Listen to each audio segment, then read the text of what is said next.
as I was saying, I left San Diego about 10 years ago. I was hired at OPA, Orthopedic Physicians of Alaska. Um, it's a great place to work. I've had the opportunity to help thousands of Alaskans. And in 15 and 16, I really saw a big gap with individuals that were receiving um, proper rehabilitative care. Very often folks would fly in, have their consults or surgeries, and fly out. They'd come back in for follow-ups a month, 2 months, 3 months later, and they were a wreck. I was fixing things that could have been prevented with just a little bit of education, right? So, in 16, I kind of had the idea. Once COVID hit, it became a reality. I put some money together, and I, founded this business and did all the requirements within the state of Alaska. And then the next 2 years, put together some videos, promoted or built a website. I have just hired a great marketing agency to help push my business. I've done really no marketing. I'm a clinician, and I feel like I'm pretty good at that. And the marketing part, I'm excited to have them sort of, steer me in the right direction. So the Alaska Office of Rural Health in 2021, they put out some numbers every year. There's 732,000 residents in Alaska. 232,000 of those live in rural areas. I mean, they're lucky to have maybe a nurse or a medic around. A lot of times, if it's serious enough, you got a lot of those individuals that are flown into Anchorage for care. They come in for a week or two, and then they're gone. And then they're sort of like, call us if you need us. And I knew that that's a problem, right? So I'm thinking, how can I reach my message and my education that I have to them? Well, in a 2021 study of Department of Agriculture, there's a population in the U.S. of 328 million. 90% of residents or of people in the United States have access to internet. Maybe not the best internet, but they have internet, right? So that's 295 million people out of those 328 that could potentially get the message, could get education, could just have some resources so they don't go backwards in their rehabilitative care. So the current population is 338 million approximately. So if you think 90% of individuals had internet in 2021, just think that number is growing, right? So it's obviously more than 90%, and internet speeds are improving. I know GCI and ACS here and in Alaska is really promoting high-speed internet, which is amazingly exciting. A lot of folks have smartphones. You see them all over the place. Now I just need to get my message and my product to them. So some studies, I'm a big numbers guy. I'll try to make this quick. I just see so many folks that could use these services, and I just really focus on how I'm going to get that to them. So there's a couple studies that I looked at, 2018 study of Human Health Services and CDC statistics. If you look at insurance, right? We all know insurance is sort of a catastrophe right now, really. If you look at the 18 to 64-year-old population, and let me move my, so in 2011, you can see the high deductible health plans there. And in 2017, that's increasing. High deductible health plans, as I'm sure we all know, huge deductibles, they have to be met. There's huge copays to see professionals in the medical field. $30, $50 copays. Sometimes they won't even cover services until a $5,000 deductible is met. You can see that number's increasing. Well, if you look at some of the numbers from 11 to 22 for overall private insurance, that number is decreasing. So where are these people going? I'm not sure. You know, I think a lot of people aren't sure. You can see there currently there's 30 million people uninsured. So you can see, you can only imagine what kind of care they're getting for exercise and rehab services. And you know, there's a small portion with public insurance, which is declining, which is traditionally, you know, I have good insurance. I have good insurance. I work for the state. Well, that's declining. You know, I think a lot of employers are seeing that it just doesn't make financial sense to them, and you know, things are changing. Things need to change. So what's my product? So what I'm offering is not a formal physical therapy evaluation. It's not formal physical therapy in a traditional sense that you think. So your doctor sends you to physical therapy and you go get a diagnosis and I examine you and such. Really, if someone contacts me through my website and they say, I don't know what this is, I need to have you evaluate me, I'm going to send them to a physical therapist or you know, do a telehealth separately with them.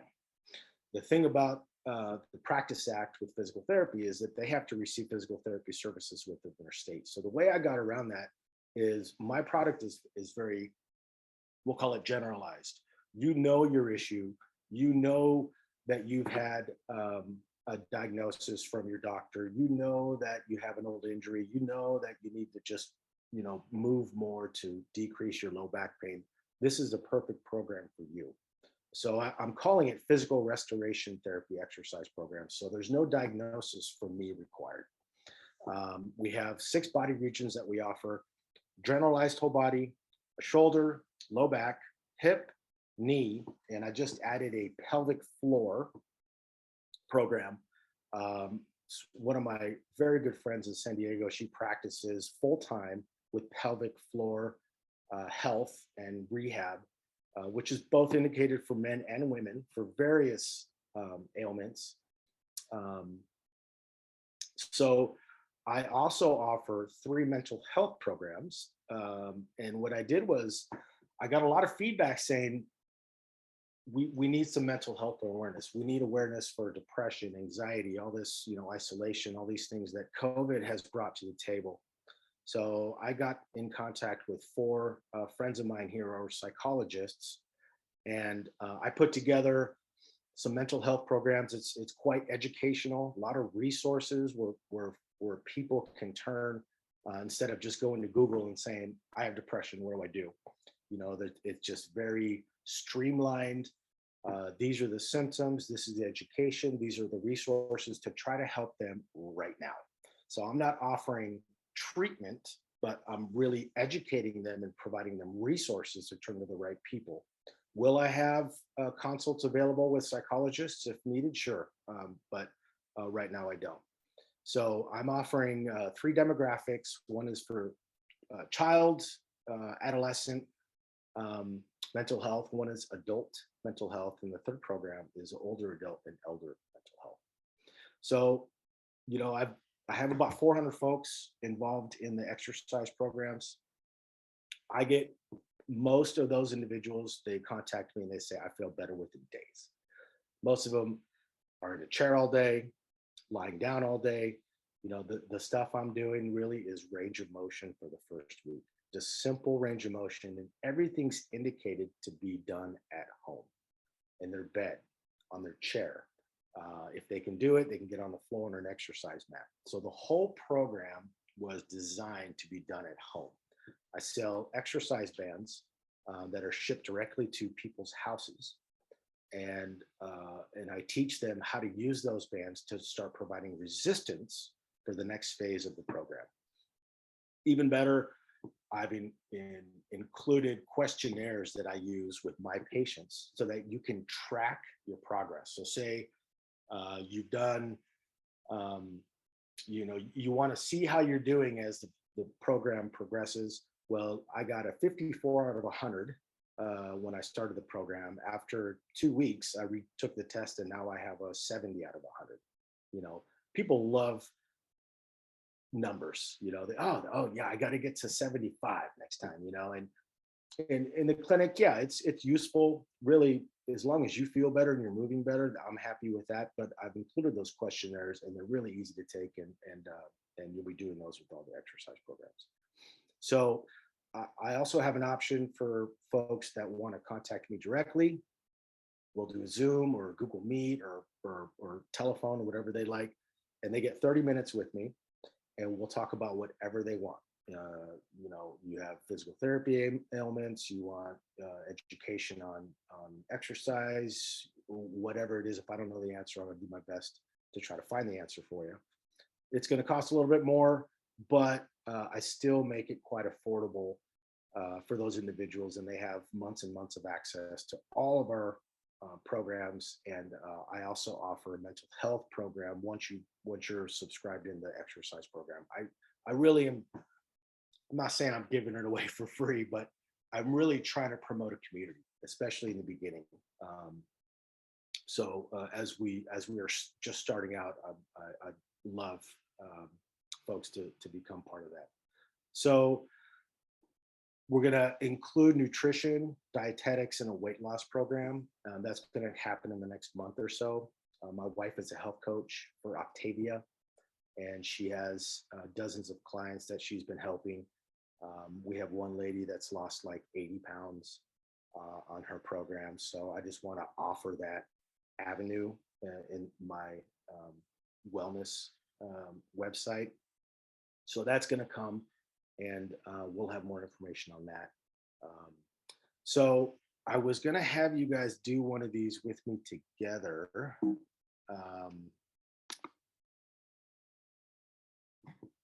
What's the time looking like? Are we doing okay on time?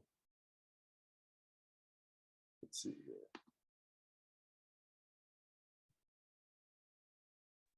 We have a lot of expertise on the line. So I think Marty, did you want to? Yeah. So maybe can we take a minute and see if anybody has any questions at this moment?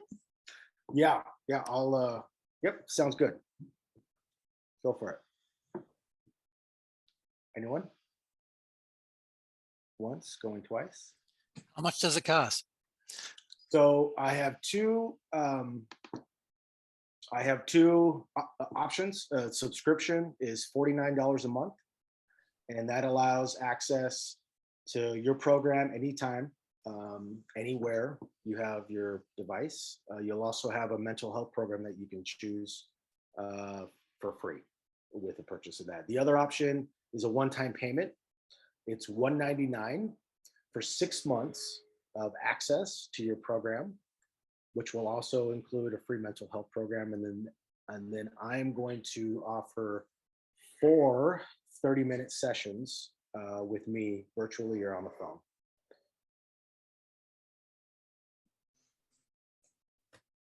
And Marty, what's your long-term objective? So if everything goes right, what are you trying to build? The program is set up for thousands and thousands of participants. I mean, really what I'd like to do, my long-term goal is to have this sort of running on its own and really streamlining it to where it's so clear that of what I'm asking them to do for their health is we're not going to get, inundated with a bunch of inquiries. But of course, in the beginning, it is what it is. I want to make this clear and concise for folks to succeed. But the goal is I wish to have contracts with health facilities, corporations for a wellness site. So my business to business campaign is going to start in Alaska, and that's another thing I wanted to touch on with the audience here is if anyone has a relationship with someone at the corporate level or health facility, I'd love to get together with them and offer, really discounted rate to start getting this out to help people immediately. The goal is definitely to have, I use a Thinkific platform and I put all my video instruction in these classrooms.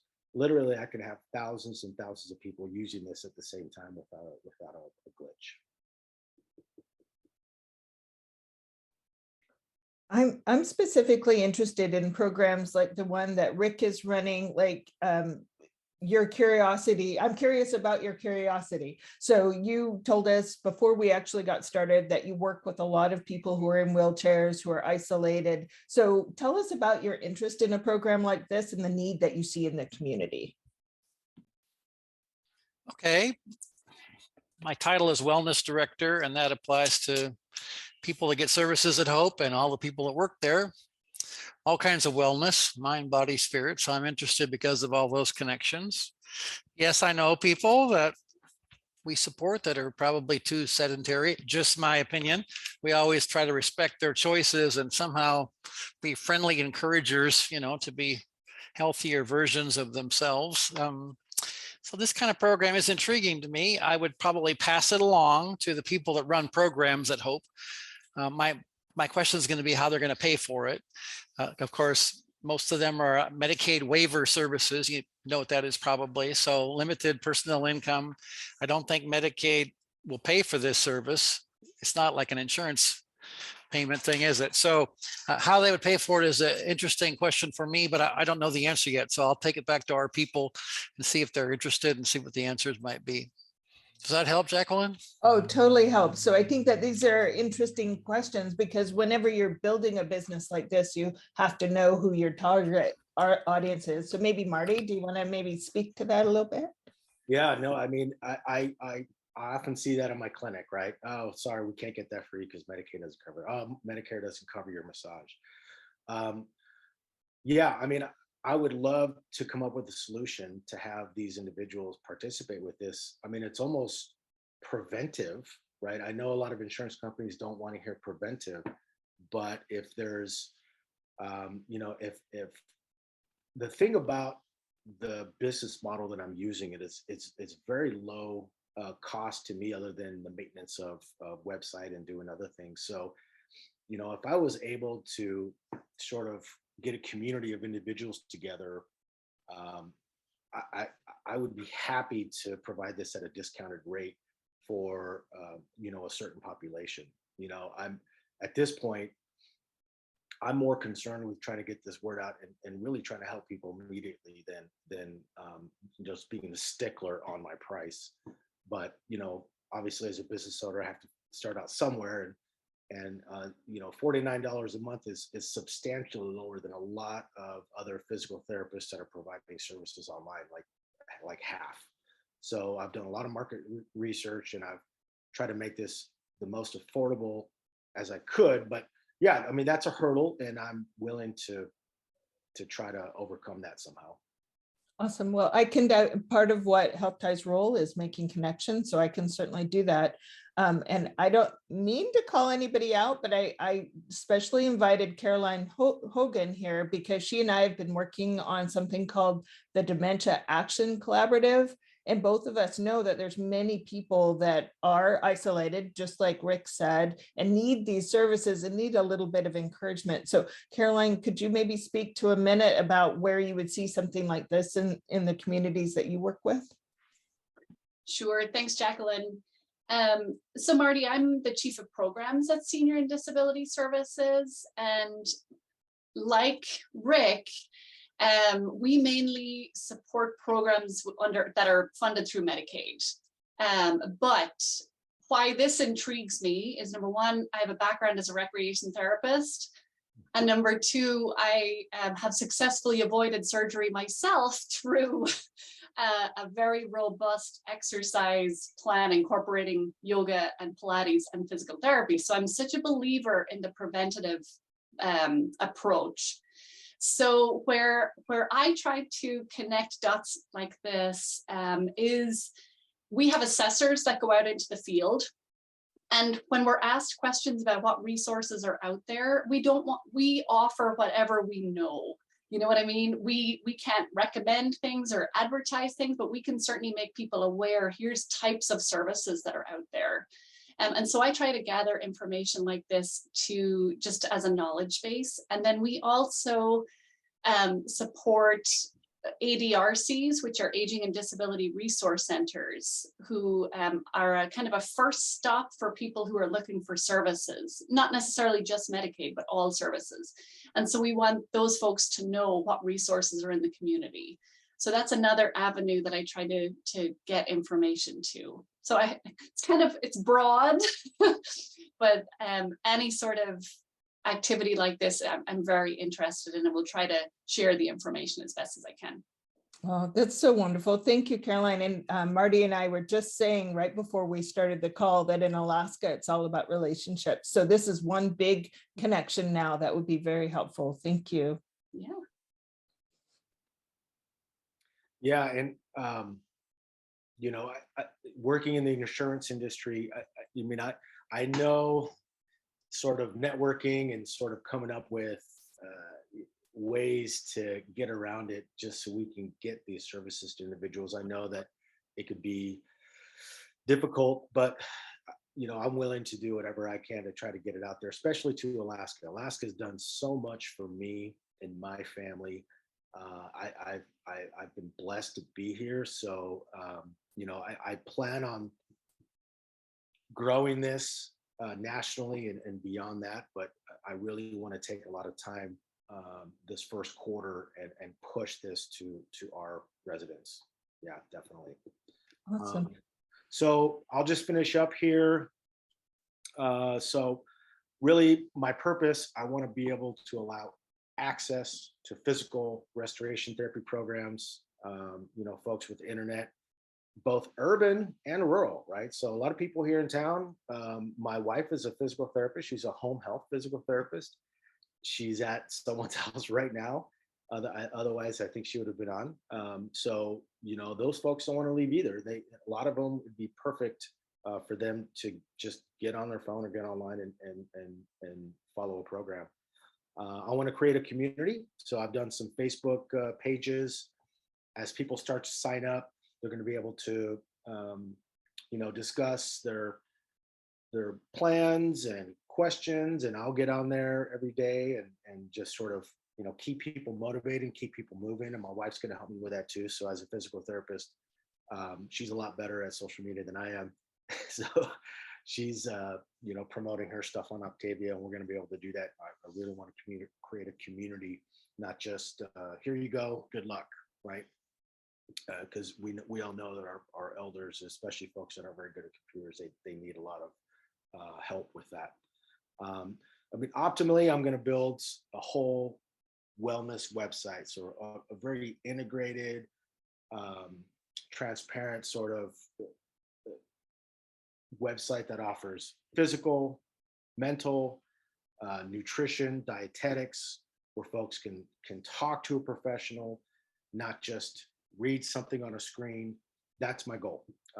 Right now, I'm starting, so they can talk to me with the physical rehab part of it and the exercise part of it, but definitely mental health practitioners and dietitians and nutrition specialists to come. But that's the goal. So again, just to close here, I'm really excited to be here. I've been a physical therapist here for 10 years. I know a lot of doctors in town, friends with them.